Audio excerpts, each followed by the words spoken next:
So, good morning guys. Ito na naman, another biyak na naman tayo. Tibaw na naman tayo ng ulo.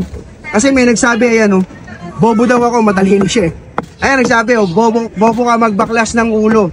Matalino ka di ba? Ito, papakita ko sa iyo kung paano.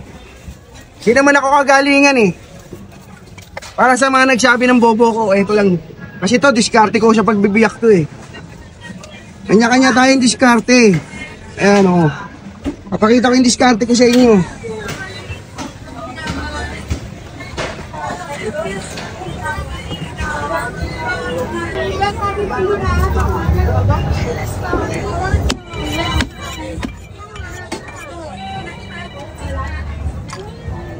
Hello.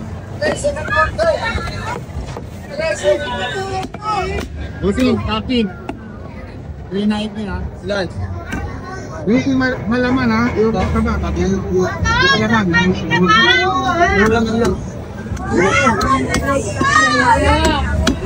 Tama talaga, diretso lang ito.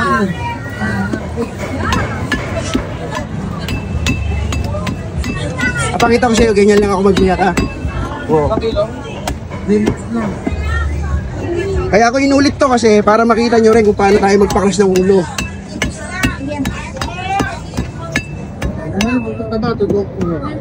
Hindi nga, kanya-kanya tayo ng magbabaklas sa ulo. May kanya-kanya tayong diskarte. Kung ano diskarte natin, kung saan tayo mas, ba tawag dito? Mas sanay, yun ang gawin natin. Diba guys? Doon na, dito ako sanay sa ginagawa ko Ngayon, respeto sa mga magagaling dyan. Nakapwa natin butcher.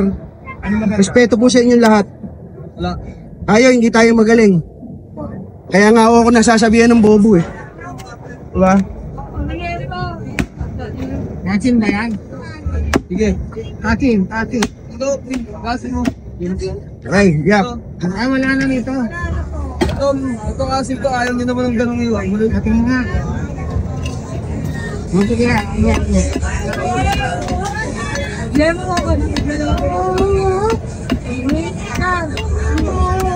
Yun lang, mukha.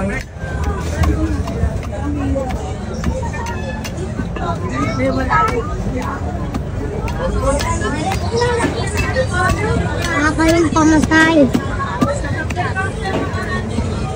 So ayan, maraming salamat sa nanood nito. At kung di ka pa nakapollow, follow mo na ako guys, para marami kang matutunan na kagaya ng pagtitibaw nito. At shoutout sa FDM Quality Trading. Napakalupit ng clever nyo at napakalupit ng toning at night. Okay, God bless. Shoutout sa iyo, Liza May Lopez. Love you.